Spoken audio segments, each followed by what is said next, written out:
नमस्ते दोस्तों। उपस्थित हूँ एक महत्वपूर्ण वीडियो के साथ। जैसा कि मैंने आपसे टेलीग्राम ग्रुप पे कहा था, जो भी नए बंधु इस वीडियो को देख रहे हैं वो हमारे टेलीग्राम चैनल से भी जुड़ सकते हैं, जिसका नाम इसी यूट्यूब चैनल के नाम से ही है, KVS टीचिंग बालाजी। उसमें आप लोग जुड़ सकते हैं। तो आज हम श्रृंखला अपनी शुरू करने वाले हैं इंटरव्यू की। उससे पहले कुछ मोटिवेशन आपको दे पाऊँ किन्हीं अपनी घटनाओं से, जीवन की कुछ मोटिवेशनल घटनाएं हैं जो आपको अभिप्रेरित कर पाएँ आगे बढ़ने के लिए, तो मैं सोचता हूँ बहुत अच्छा रहेगा। ये आप देख रहे होंगे चित्र सामने आपके। ये जो चित्र है ये चंडीगढ़ की लेक का है ना। चंडीगढ़ की लेक कभी आप लोगों में से कोई गया हो, जरूर देखी होगी आप लोगों ने। ठीक है, यहीं से वो सुनहरा सफर जिसकी वजह से मैं आपके समक्ष हूँ, ये सुनहरा सफर का एक पड़ाव यही था। ठीक है, हाँ, आप मेरे आज की तस्वीर से और इस तस्वीर से कंपेयर कर सकते हैं। ये उस समय का है जब मैं साक्षात्कार के लिए चंडीगढ़ गया था,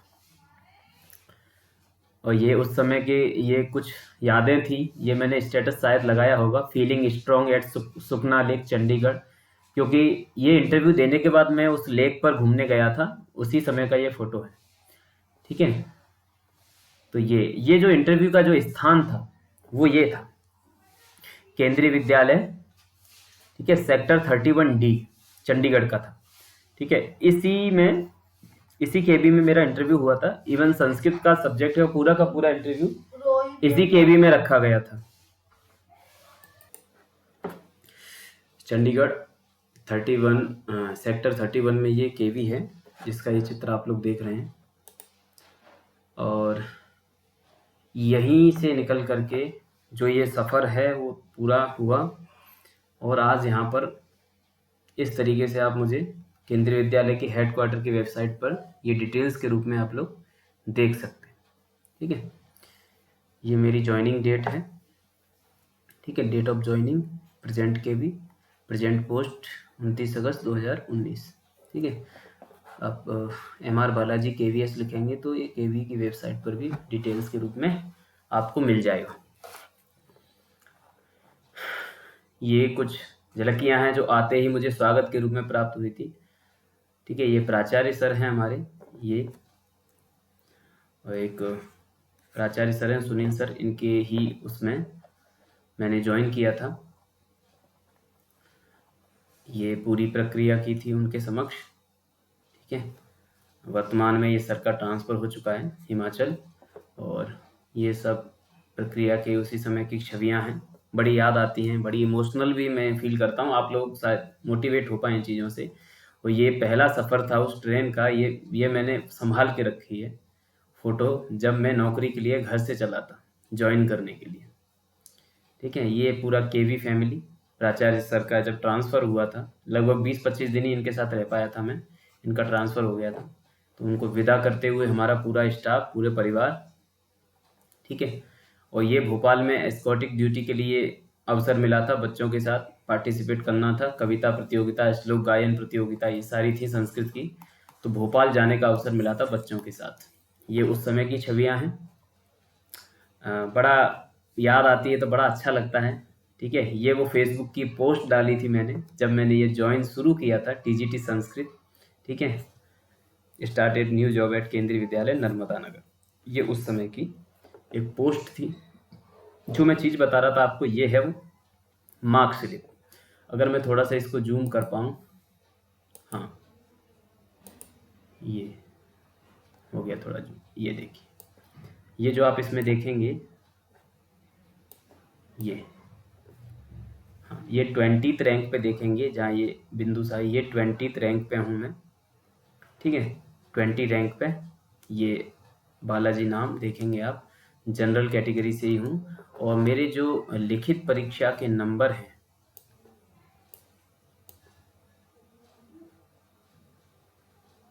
और रिटेन के जो नंबर हैं, ये देखिए, ये जो लिखित परीक्षा के नंबर हैं, आप लोग पूछते हैं सर आपके नंबर कितने आए थे, तो ये देखिए 83 मेरे मार्क्स हैं। लिखित परीक्षा में 150 नंबर का होता था, सब्जेक्ट नहीं था उसमें। ठीक है, 83 मार्क्स थे, जिसका 85 वेटेज लिया गया था, जो कि ये है 47। ठीक है, और ये जो 59 मार्क्स हैं आउट ऑफ 60, है ना, 60 नंबर में से 59 ये यहाँ पर दिए हैं, ये मेरे थे इंटरव्यू में, जिसका वेटेज आया था 14.75। तो ये टोटल वेटेज बना था 61.78। अब आप इसमें देख लीजिए, आप कहते हैं इंटरव्यू का कैसे क्या होता है, उसके लिए भी मैंने ये दिखाना था आपको पुरानी।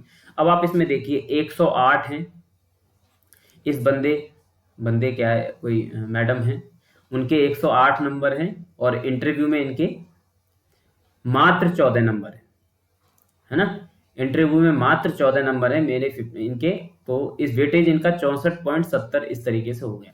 ठीक है, अब आप देखेंगे 83 मेरे हैं। अब मेरे से नीचे कई लोगों के मुझसे ज़्यादा मार्क्स हैं लिखित में, लेकिन इंटरव्यू में कम थे, इसलिए उनकी रैंक पीछे हो गई। कैसे, देखिए 101 नंबर है मेरे से जस्ट नीचे जो है, और इनकी जो इंटरव्यू के नंबर थे वो 18 नंबर थे मात्र, है ना। तो यहाँ अंतर आ गया, नंबर इनके लिखित में अच्छे थे, लेकिन यहाँ बहुत ज़्यादा कम होने की वजह से इनकी रैंक एक नीचे आई। सिलेक्शन तो हो ही गया। अब 85 ज़्यादा है, लेकिन इंटरव्यू में कम होने की वजह से कम आए। 92, 88 ये सब नंबर मुझसे ज़्यादा हैं, लेकिन इनके इंटरव्यू में कम होने की वजह से इनकी रैंक पीछे आई। और रैंक देखिए, मुख्य बात है सिलेक्शन होने की, रैंक आगे पीछे हो जाए कोई बात नहीं, लेकिन रैंक आगे पीछे होने का तब असर इसलिए था क्योंकि रैंक के अनुसार ही चॉइस मिली थी ज्वाइनिंग के लिए। तो मुझे सेंट्रल जोन मैंने फर्स्ट जो मेरी चॉइस थी सेंट्रल जोन मैंने भरा था। इस बार चॉइस नहीं भराई गई है, पिछली बार भराई गई थी। तो सेंट्रल जोन में 3 स्टेट आती हैं, यूपी और एमपी और छत्तीसगढ़, ये तीनों थी। इन तीनों में मुझे मिलना था क्योंकि मेरी फर्स्ट चॉइस के अकॉर्डिंग मेरी रैंक आई थी 20 रैंक। तो मेरा क्योंकि तीनों में मिलना ही बराबर था, चाहे यूपी में मिलता चाहे एमपी में, तो एमपी में मिला मुझे। ठीक है, और कई लोगों ने नॉर्थ जोन भरा था। नॉर्थ जोन ये सोच के भी भरा था कि दिल्ली मिल जाएगा, लेकिन नॉर्थ जोन में दोस्तों दिल्ली ही नहीं, उत्तराखंड भी सारा, उत्तराखंड के एक से एक बर्फीले इलाके उधर के लोग उधर आ जाते हैं, है ना, हिमाचल के भी आ जाते हैं नॉर्थ जोन में, और जम्मू कश्मीर वगैरह सब आ जाते हैं। तो वहाँ पे ये थोड़ा सा रहता है कि दिल्ली के चक्कर में कभी कभी हम लोग ऐसे भी डाल दिए जाते हैं। तो ये स्थिति उस समय की थी। इंटरव्यू का देख लीजिए आप किस तरीके से मार्क्स मिलते हैं। ये लिस्ट में मात्र आप अगर पुरानी लिस्ट कहीं मिल जाए तो 8 बच्चों के 59 मार्क्स थे इंटरव्यू में से, जिसमें से मैं था और 1-2 मेरे मित्र भी हैं, मैं बता रहा था वो हायर एजुकेशन में चले गए, उनके भी 59 ही थे, अवधेश नाम था। ठीक है, तो लिखित परीक्षा में मेरी जो रैंक थी वो 59 थी। कितनी थी? 59 लिखित परीक्षा की रैंक। उसको मैंने इंटरव्यू में इतने मार्क्स ला करके, हाईएस्ट मार्क्स ला करके मैंने अपनी रैंक को सुधारा और मेरी रैंक हो गई 20, ऑल इंडिया 20 रैंक। इस तरीके से ये खेल चलता है। तो आप लोगों को भी ये फेस करना पड़ेगा, लेकिन आप लोगों के में थोड़ा चेंजेस ये है कि 70% का लिखित कर दिया गया है और 30% का इंटरव्यू का रेशियो। यहाँ पर 15 का है ना, यहाँ पर रेशियो जो है 15 का है इसका इंटरव्यू का, और 85 का था लिखित परीक्षा का। तो लिखित परीक्षा में अच्छे मार्क्स लाने वाला इंटरव्यू खराब होने पर भी सेलेक्ट हो जा रहा था, लेकिन अब वह स्थिति थोड़ी सी बदली है। अब इंटरव्यू की भी थोड़ी वैल्यू इन्होंने बढ़ा दी है, 30% कर दिया। तो दोस्तों इंटरव्यू में भी एक एक पॉइंट की मारामारी रहेगी। अब आप यहाँ पर देखिए, आप स्वयं देख लीजिए, है ना, 61, 61, मेरे से ऊपर भी 61 है रेशियो, 61, 61, 61, 61, 61, यानी कि 61 पे लगभग 6-7 लोग हैं। और पॉइंट में यहाँ पर जाकर के रैंक बदल रही है इनकी, 0.92, 0.78, 0.73, 0.67, है ना, सब पॉइंट्स में जाके चेंज हो रहे हैं। तो इसकी बारीकी आप लोग समझिए, ये आपको वहां पर दिक्कतें पॉइंट्स में जाकर के देगा। अगर क्लैश होता है, लास्ट वाली सीट बची है और क्लैश हो गया है, ये पॉइंट्स नंबर एक जैसे आए हैं, तब आपकी डीओ भी देखी जाएगी, जो सीनियर होगा उसको दिया जाएगा, है ना। डेट ऑफ बर्थ, जब क्लैश होता है, एक जैसे पॉइंट हो, 2 लोग बचे हों, सीट एक ही बची हो, जब क्लैश हो गया तो इसके बाद आपको क्या करेंगे, डेट ऑफ बर्थ के हिसाब से जो सीनियर होगा उसके लिए नाम आ जाता है। तो कभी कभी क्या होता है, डेट ऑफ बर्थ भी लिखी हुई आती है कट ऑफ के साथ, इसी वजह से आती है। तो ये थी स्थिति उस समय की।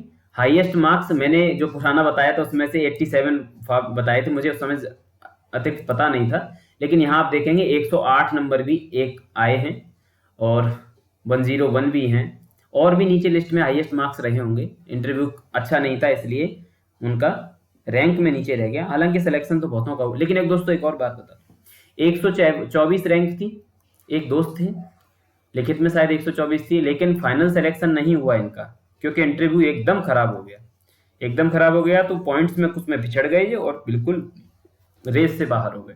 तो इस चीज को भी ध्यान रखेंगे आप लोग, ठीक है। तो ये तो था इंटरव्यू का एक वो था, आपको मोटिवेशन देने के लिए ये सारी चीजें थी, ठीक है। इस हिसाब से आप लोग भी थोड़ा सा करें तैयारी, और ये पॉइंट्स का खेल रहेगा। तो एक एक पॉइंट वहां पर दशमलव की स्थिति में भी जो पॉइंट्स है ना, वो पॉइंट आपको काम में आएंगे जरूर, ठीक है। और इसी की रणनीतियां हम बना ही रहे हैं, चलेंगे। और इस तरीके का फोटो आप लोग भी अपनी फेसबुक पे, अपनी डीपी पर इस तरीके का कोई फोटो लगाएं तो बड़ा अच्छा लगेगा मुझे भी देखने में, ठीक है। तो ये चीजें आपको जरूर मोटिवेट करेंगी, ठीक है। माता पिता तथा गुरुजनों के आशीर्वाद से आज केंद्रीय विद्यालय परिवार का सदस्य बन गया। Today I join KVS TGT Sanskrit. ये चीजें उस समय की पोस्ट थी, मैंने इसको मर्ज करके आप लोगों को दिखाया। मैंने शपथ ग्रहण भी मेरा हुआ था, है ना, एज अ टीजीटी संस्कृत शपथ ग्रहण भी करवाया गया था। तो उसकी वीडियो मैं अलग से प्रोवाइड कराऊंगा किस तरीके से होता है, ठीक है। तो यहां से, इस जगह से जब आप यहां से लेकर के और इस लिस्ट में आ जाते हैं, या फिर इसकी वेबसाइट पे इस तरीके से अपने आप को देखते हैं केवी की वेबसाइट पर, है ना, तो बड़ा गौरवान्वित अनुभव करते हैं अपने आप को, है ना, इस तरीके से। तो यही मैं आपको मोटिवेट चीजें करेंगी, इन्हीं के साथ बने रहिए। और आगे भी मैं ला रहा हूँ वीडियो, और आप देखते रहिए। बहुत बहुत धन्यवाद।